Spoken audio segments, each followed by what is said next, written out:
Hello everyone, আসসালামু আলাইকুম। কি খবর? কেমন আছেন সবাই? আশা করছি যে যেখান থেকে আমার ভিডিওটা দেখছেন সবাই ভালো আছেন এবং সুস্থ আছেন। আজকে জানুয়ারি মাসের ২৮ তারিখ শুক্রবার রাত।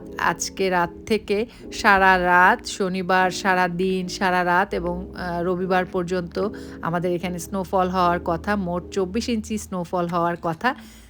তো বাইরে অলরেডি স্নো পড়ছে আর এটা ২০২২ সালের সবচেয়ে বেশি দিন বা বেশি স্নোফল হয়েছে। তো এখন থেকে শুরু হলো। তো বাইরে স্নোফল শুরু হয়ে গিয়েছে আর আমার রান্নাবাড়ি করতে চলে এসেছি আমি। আমি এখানে একটু মাটন কষা করে নিচ্ছি রুটি পরোটা দিয়ে খাওয়ার জন্য।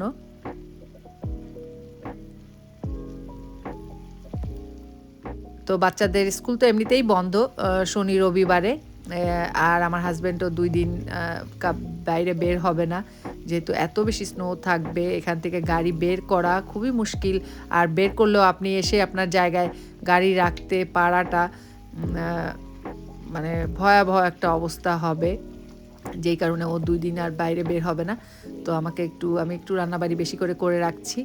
তো এখানে আমি খাসির মাংসের মধ্যে দিয়ে দিচ্ছি টক দই। প্রথমে যেটুকু দিয়েছিলাম আমার কাছে মনে হচ্ছে আরেকটু টক দই দিলে ভালো হবে। তো আমি আরেকটু দিয়ে দিলাম। আর আমি পাশের চুলায় হালিম রান্না করে রেখেছি। একটা পিৎজা বানাবো। তো এইগুলোই আজকে করে নিব। হালিমটা কিন্তু একটা প্যাকেট হালিম রান্না করেছি আমি ন্যাশনালের। খাসির মাংস দিয়ে এই হালিমটা আমি রান্না করেছি। খুবই মজা হয়েছিল হালিমটা। যদিও এখন কিন্তু আমি ভয়েস ওভার দেওয়ার সময় আমার কাছে মনে হচ্ছিল আমি হালিমটা পেলে এখন আরেক বাটি খেতে পারতাম। কিন্তু যেহেতু আমি প্রায় ২ সপ্তাহ পরে আমি ভয়েস ওভার দিচ্ছি, আমি একটু করে রেখেছি যে এবারের পুরো স্নোফলটা আমি অল্প করে শেয়ার করব আপনাদের সাথে। আর এই তো হালিমের চেহারাটা দেখতে পাচ্ছেন কেমন হয়েছে। খুবই মজা হয়েছিল। দেখতেও সুন্দর হয়েছে। আর একটা পিৎজা বানিয়ে নিচ্ছি, চিকেন পিৎজা। আর এরই মধ্যেতেও অনেক ঘটনা, কিছু ভালো খারাপ অনেক রকমের ঘটনা ঘটে গেল। আমাদের বাংলাদেশে একটা ঘটনা ঘটলো যে আমাদের নায়ক রিয়াজের শ্বশুর মারা গেলেন। কীরকম একটা ভয়াবহ ঘটনা ঘটলো। মানে লাইভে এসে উনি যে এভাবে মারা গেলেন এটা সত্যি খুবই আমাদের মন খারাপ হয়েছে। তারপরে ইন্ডিয়ায় যে মুস্কানের হেজাব নিয়ে যেই ঘটনাটা ঘটলো সেটাও দেখে অনেক মন খারাপ হয়েছে।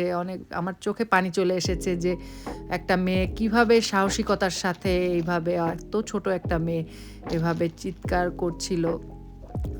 মানে আমার সত্যি চোখে পানি এসে গেছে যে কি অবস্থা। তারপরে আরেকটা ঘটনা ঘটেছে আমাদের এখানে নিউ ইয়র্কে JFK এয়ারপোর্টে চাকরি করতো একটা লোক। তো আমার মামাদের পরিচিত। তো আমি দেখলাম আমার মামার ফেসবুকে একটা লোক মারা গিয়েছে, সেই ছবি পোস্ট করেছে আমার মামার পরিচিত। তো আমি মামার সাথে কথা বলতে দেখলাম TVN24 ওনার খবর দেখাচ্ছে। ওটা দেখে খুব খারাপ লাগছে যে খুব অল্প বয়স, ওনার মনে হয় সম্ভবত 35 ইয়ার্স ওল্ড, উনি মারা গিয়েছে। এরকম খণ্ড অনেকগুলো ঘটনা। তারপরে আরেকজন মহিলা বাংলাদেশে তার 13-14 মাসের একটা বাচ্চাকে মেরে ফেলেছে। সব কিছু দেখে মানে দুনিয়ায় কেমন যেন একটা অস্থিরতা কাজ করছে। তো অনেক গল্প করতে আমি তো আমার ভিডিওতে কথা বলতেই ভুলে গিয়েছি। আর এই যে আমার ছোট মেয়ে, সে বাহিরে বের হয়েছে তার বাবা আর ভাই। এটা হচ্ছে শনিবারের ঘটনা। শুক্রবার তো আমরা পার করলাম। শনিবার সারাদিন স্নো এইভাবে কিন্তু ২-১ বার এসে গাড়িগুলো ক্লিন করতে হয়েছে। বাসার সামনে টুকটাক ক্লিন করতে হয়েছে। আর এটা হচ্ছে শনিবার রাতে। তো সবাই তাদের গাড়িগুলো ক্লিন করছে। সানডেতে কেউ বাইরে বের হবে বা বেশি স্নো হয়ে গেলে তখন ক্লিন করতে কষ্ট হয়।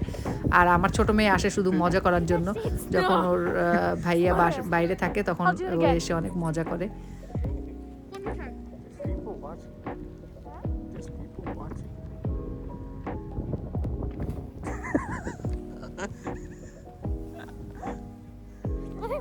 are frozen. We're going home.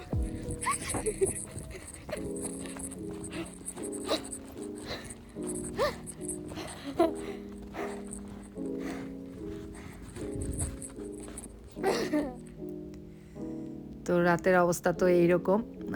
তো মনে হচ্ছে স্নোটা পড়া অল্প, অল্প কমে গিয়েছে। আর এটা হচ্ছে সানডে যেদিন আজকেও কিন্তু আমাদের স্নোফল হওয়ার কথা ছিল, কিন্তু আলহামদুলিল্লাহ স্নো পড়া বন্ধ হয়ে গিয়েছে। আর যা পড়েছে এটাই পরিষ্কার করতে, করতে আর এটা পরিষ্কার হতে, হতে অবস্থা খারাপ হয়ে যাবে। তো আজকে কিন্তু বেশ সানি। বাইরে খুব রোদ উঠেছে, বাট ঠান্ডা আছে, অনেক ঠান্ডা। তো সকালে উঠেই আমি বাচ্চাদেরকে নাস্তা দিয়ে দিয়েছি। এখন একটু স্ট্রবেরি মিল্কশেক বানিয়ে দিলাম। তো এটা দিয়ে আমাকে আবার দুপুরের জন্য কিছু রান্নাবাড়ি করতে হবে।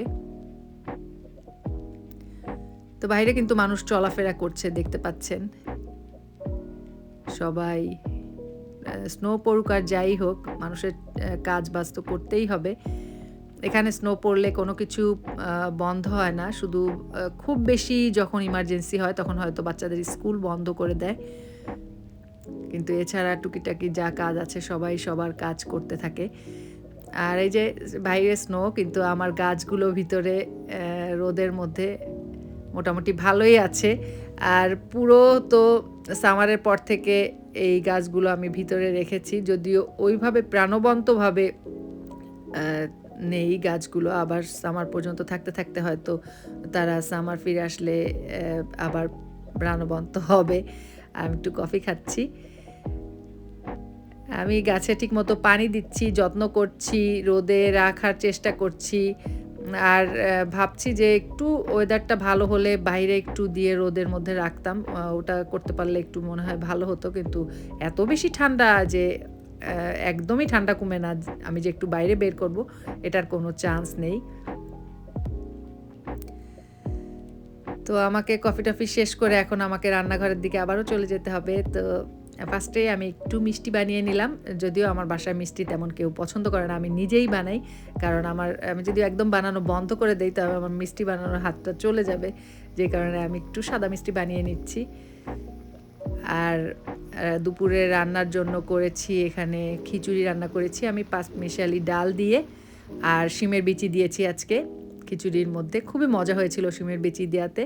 আর একদম অল্প তেলে মচমচা করে আমি একটু বেগুন ভাজি করে নিচ্ছি। বাইরে যখন স্নো পড়ে তখন কিন্তু খাওয়া দাওয়া ওইভাবে ভালো লাগে না, তাই একটু অন্য রকমের একটু খাবার রান্না করলাম। আর এই তো একটা তরকারি রান্না করেছি, এটা আমার খুব পছন্দের একটা তরকারি, বেগুন আর আলু টমেটো দিয়ে, ধনিয়া পাতা দিয়ে, আর একটু টমেটো চাটনি করে নিয়েছি। আমার কিন্তু 4 চুলাই 4টা জিনিস আছে, আর একটা হয়ে গিয়েছে মুরগির মাংস। তো আমার রান্নাবাড়ি শেষ অলমোস্ট, এখন আমি টেবিলে খাবার দিয়ে দিব।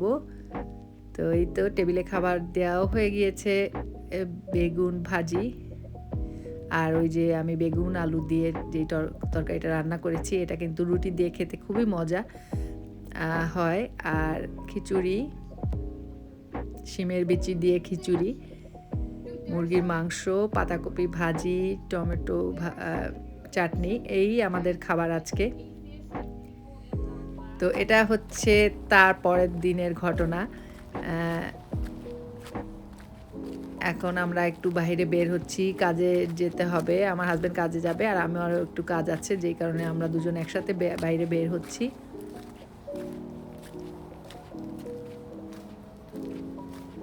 আর আমাদের এখানে কিন্তু মানডেতে স্কুল বন্ধ ছিল, কারণ যেহেতু অনেক বেশি স্নো পড়েছে, বাচ্চাদের স্কুলে স্নো ওইভাবে ক্লিন করা হয়নি, যদি বাচ্চাদের কোনো প্রবলেম হয়, যার কারণে স্কুল বন্ধ দিয়ে দিয়েছে।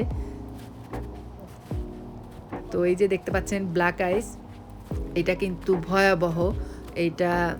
এইটা হইলে আপনার ঘর নষ্ট হবে, গাড়ি নষ্ট হবে, জুতা নষ্ট হবে। এই যে পাড়িয়ে পাড়িয়ে সব বাসায় যাবে, আর বাসা নোংরা হয়ে যাবে, পানি কাদা, কি যে বিশ্রী অবস্থা হয়ে যাবে, এটা সবচেয়ে বেশি বাজে। তো অনেক বেশি বৃষ্টি যদি হতো তাহলে এই স্নোগুলো একদম ক্লিন হয়ে যেত, কিন্তু বৃষ্টি হয়নি। আর টেম্পারেচারও খুব বেশি ঠান্ডা বাইরে, যেই কারণে এই স্নোটা জমে যাবে, এটাই সবচেয়ে ভয় লাগছে। স্নো জমে গেলে তখন আপনার অনেক বেশি কষ্ট। তো আমরা এখন কাজের উদ্দেশ্যে বাইরে বের হচ্ছি। এখন কিন্তু সকাল, বাইরে দেখতে পাচ্ছেন মানুষজন চলাফেরা করছে, কিন্তু ঠান্ডা আছে, অনেক বেশি ঠান্ডা।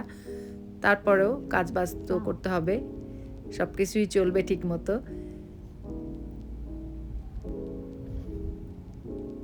রাস্তার সাইড দিয়ে কিন্তু অনেক স্নো, কিন্তু রাস্তাগুলো ক্লিন করেছে। আর হাইওয়েটা কিন্তু একদম ক্লিন, হাইওয়ে পুরো ক্লিন করে ফেলে, হাইওয়েতে কোনো স্নো থাকে না।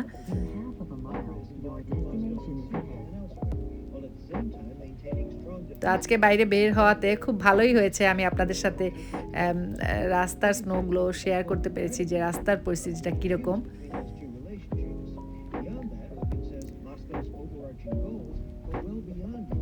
তো আমরা কাজবাজ শেষ করে তারপরে বাসায় ফিরে যাব। আর আজকে রাত থেকে আবার ফ্রিজিং রেইন হওয়ার কথা, অনেক বেশি ঠান্ডা বাড়বে কালকে সকাল থেকে, দেখতে পাচ্ছেন ফ্রিজিং রেইন হবে। তো এটা হচ্ছে ফ্রিজিং রেইন যেদিন হয়েছে তার পরের দিন সকালে। আজকে আমাদের বুস্টার শট দিতে যাওয়ার কথা ছিল, তো আমরা দুজন, আমাদের বাসার পাশেই যেহেতু সিবিএস থেকে আমরা দিয়েছি, তো আমরা দুজন হেঁটেই চলে গিয়েছি, যে আমরা আমাদের বুস্টার শটটা দিয়ে এসেছি। আর রাস্তার অবস্থা দেখতে পাচ্ছেন, এই স্নোগুলো কিন্তু এখন একদম শক্ত হয়ে গিয়েছে, মানে পড়ে গেলে কোমর ভেঙে যাওয়ার মতো। আর এত স্লিপারি, খুব সাবধানে হাঁটতে হবে। তার মধ্যে আমরা হেঁটে যেহেতু বাইরে বের হয়েছি, বাসায় যেতে হবে। তো আলহামদুলিল্লাহ 2 দিন পরে কিন্তু অবস্থার অনেক উন্নতি হয়েছে। আজকে ফ্রাইডে, আমি আপনাদের এক ফ্রাইডে থেকে শুরু করেছিলাম, আজকে ফ্রাইডে, আজকে হচ্ছে 11 তারিখ ফেব্রুয়ারি মাসের। আর আজকের ওয়েদার দেখতে পেলেন 54, মানে খুবই ভালো ওয়েদার, এটা আশাই করা যায় না এই ঠান্ডার পরে এত সুন্দর একটা ওয়েদার। তো আমার একটা পার্সেল এসেছে, আমি পার্সেলটা নিতে এসেছি, আর আমার গাছগুলো বাইরে বের করে দিয়েছি। তো এই পার্সেলটা আমার বড় মেয়ে পাঠিয়েছে ভ্যালেন্টাইন ডে উপলক্ষে, তার ভাই বোনের জন্য গিফট। তো ওরা আসলেই খুলবে। তো এই তো আমি রোদে বসে একটু চা খাচ্ছিলাম। তো আজ এভাবেই আমাদের স্নোর দিনগুলো শেষ করলাম। আই হোপ আমার ভিডিওটা আপনাদের ভালো লাগবে। তো আজ এই পর্যন্তই, সবাই ভালো থাকবেন। আল্লাহ হাফেজ।